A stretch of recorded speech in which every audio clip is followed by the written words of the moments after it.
Hey friends, Ash here with Gents. We are unleashing the top 15 best kept secret fragrances of all time.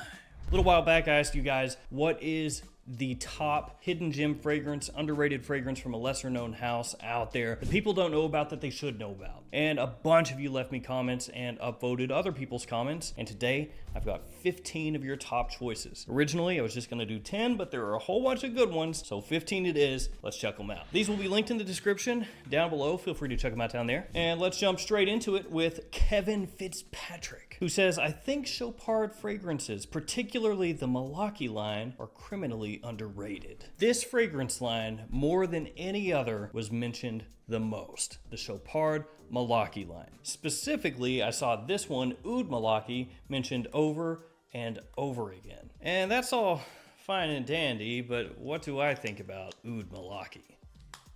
Oh, it's friggin' awesome, of course. I've mentioned the Chopard line numerous times over the years, and they really are underrated because they are just fan-freaking-tastic. I think a lot of it is just the name Chopard. A lot of people don't really know about this when it comes to fragrances. You know, you say Versace, Dior, Chanel, Armani. People are like, oh yeah, I know that. Chopard? What? And then the bottles also with just like the plain sticker on the front. Kind of the plain look overall that a lot of them have. They don't all have just this sticker, but it doesn't immediately grab attention. But when you smell this stuff, it is lights out. Chopard, the Malaki line, yes. Big yes. Yes. Y-E-S. After that, Miguel Bain has a choice. I don't know if this would be considered lesser known, but in the fragrance community, this particular fragrance is really slept on. Really love this one considering it's also quite affordable. It's Trussardi's Reflesso. I know this is being compared to L'Ennui de l'Homme, but again, for its price, definitely a gem. I agree with you once again. Good job, commenters. I have talked about Reflesso off and on many times for pretty much the same reasons that you brought up there. It is very inexpensive from discounters. It doesn't cost that much, so got to grade it on a little bit of a curve there because it is so easy to pick up. It smells a little similar to L'Ennui de l'Homme. You know, it's kind of in that family, in that style, but that also means it has that compliment factor that L'Ennui de l'Homme has. It's from a house that in the US gets basically no play at all, and the quality is great for the price point that you can pick it up for. So Reflesso, yeah, I'm all aboard on this one.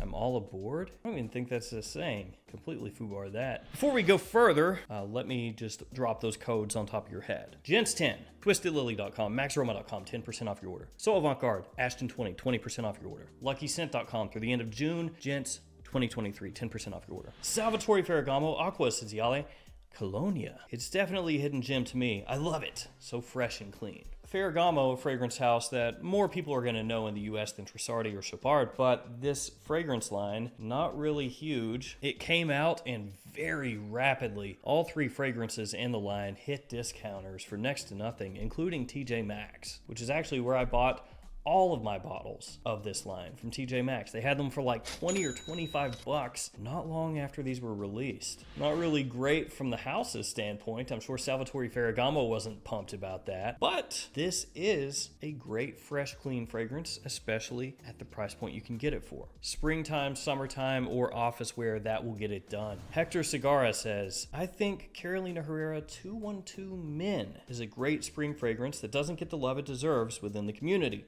The opening, the mid, and dry down. Now, I would say this is the first one of the fragrances that you guys have mentioned that I would say, you know, maybe nowadays is kind of under the radar. But when it came out, 212 Men was a pretty big release. That said, I do not disagree with you. This is a fragrance that during the spring smells fantastic, or just smells fantastic in general. It is still a compliment puller. It's very versatile. People love the way this stuff smells. And nowadays, where it is nowhere near as big as it used to be, it would be like kind of a trendy under the radar pick. So we'll let it slide. Danny C up next says, not many people talk about the house of Jeroboam. And if they do, they don't mention my favorite night out signature, Vespero, or Origino, this one, which I've been sampling today. You are definitely correct. People don't talk about this house a huge amount. It's obviously not a big hype beast fragrance house. Little 30 ml bottles, like straight to parfum concentrations, last forever. Origino here is one that's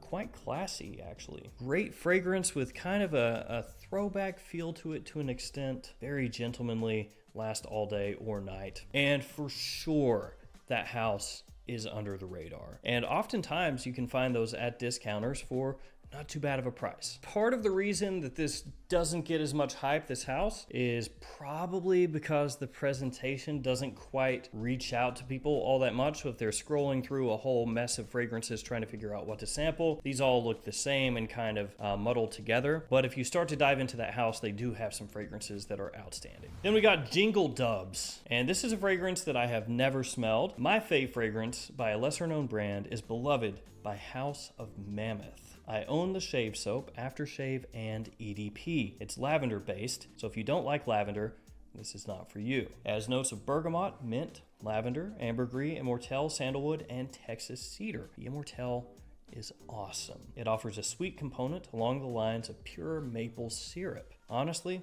the stuff is awesome. And Ben, the owner and creator, is super cool and a genuine guy. So shout out to House of Mammoth, which again, I've never tried, but now it's on my radar. And I may place an order at some point in the not too distant future, scoop something up, talk about it on the Extra Gents channel. Which, by the way, Extra Gents, if you're not subscribed, subscribe. Just search Extra Gents.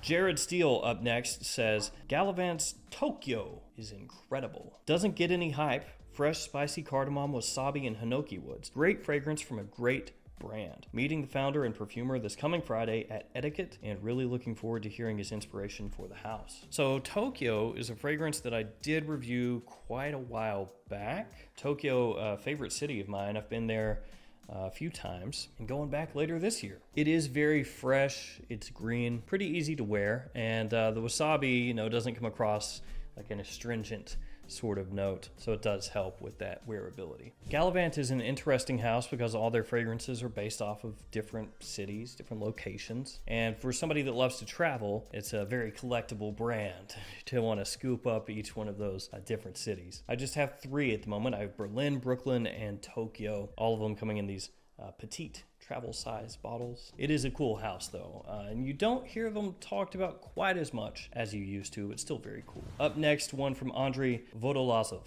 and if I butchered that, my bad. It happens every time. Comme des Garçons are amazing fragrances, and no one talks a lot about them. My favorite from this house is Wonderwood, a fragrance that brings me to the fragrance world. I like Wonderwood. I like Wonderwood a lot. One thing I don't like about these Comme des Garçons bottles is you just have to store them like this, essentially, unless you get a little holder for them because of their unique shape, which is very much in line with Comme des Garçons just being kind of different. Wonderwood is, though, a top-notch woody fragrance, very wearable, a fantastic scent, kind of straddles that line between niche and designer. And you did not mention this one, but I will. Sequoia. Sequoia is a fragrance that I absolutely love from Comme des Garçons. It has a booziness to it. It's really more of a boozy fragrance than a woody fragrance, even though it's called Sequoia. Warm and sweet. The stuff is amazing for fall and winter time. And even at full retail, it's not very expensive. So this 50 ml of Sequoia, something you can easily add to your collection. It is a little bit of a fragrance that's gotten love from the fragrance community. So within the community, it's not really unknown, but great stuff. Up next, we have one from Dylan Weens. Sorry. I know they're big in the cosmetics world, but Zen for Men from Shiseido is criminally underrated. And I do not own that one at the moment. Shame on me.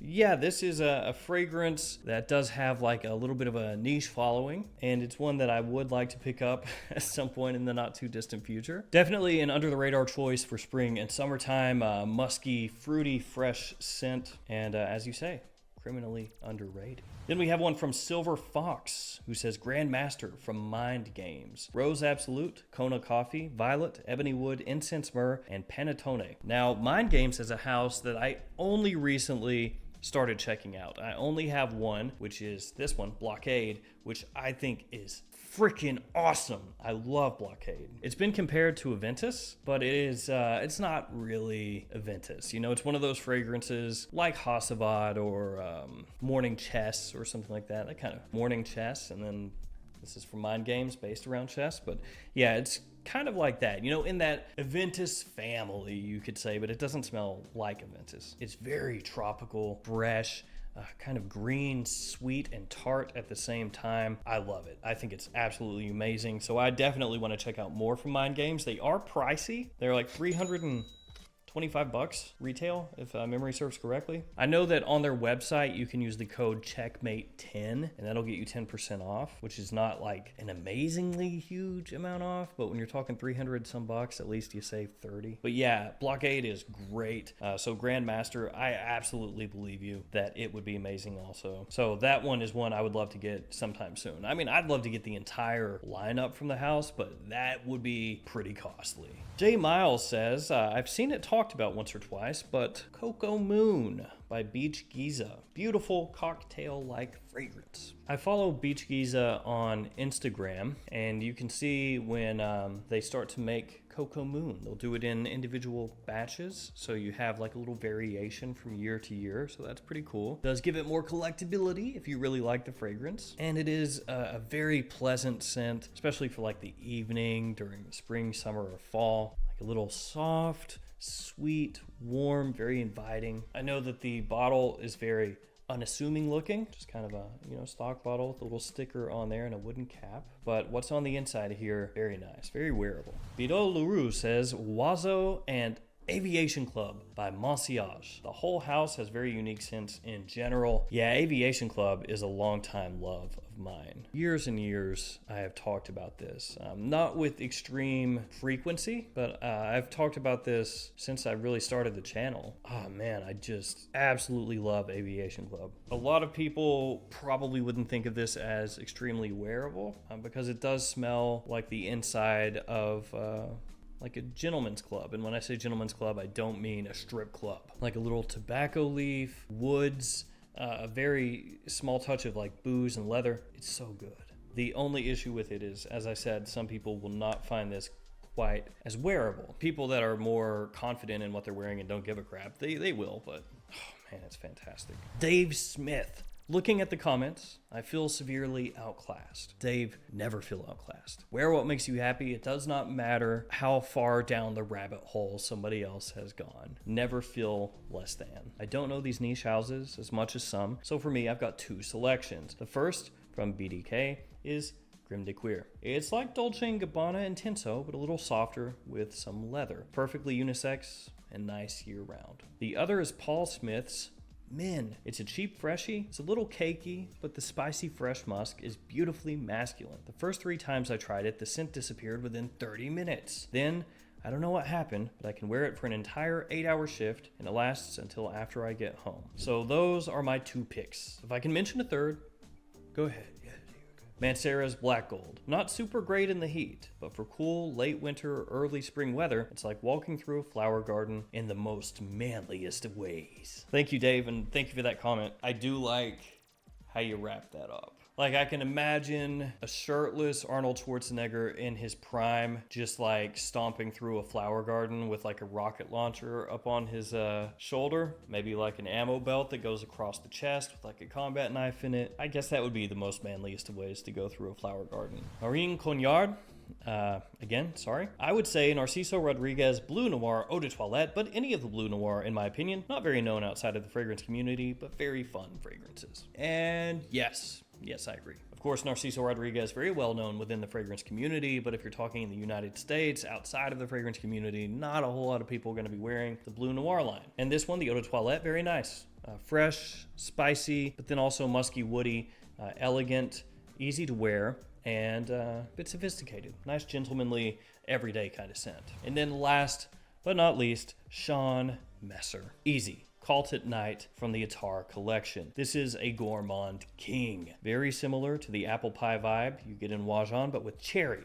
I mean, can't go wrong. Now, truth be told, I have not smelled this one, and yet I have seen it a billion times on Instagram. And it's gotten comparisons to Wajan, like you said, also to Ombre Narguilé from Hermes, and both of those fragrances absolutely slap. So if this one is as good as you say, and the cherry is as nice as you say, which I obviously believe it would be, it's something that I need to get my nose on, because the fragrances it has been compared to both slap. So there we go, 15 fragrances, top secret fragrances that we've now blown the lid on. I love the selections that you guys gave me. Some designers, some indie, some niche, some stuff that I've never smelled that I want to check out. So thank you all so much. Everybody that voted, everybody that commented. You guys are the best. Stay safe out there. I will see you tomorrow with another fragrance video. See you guys later.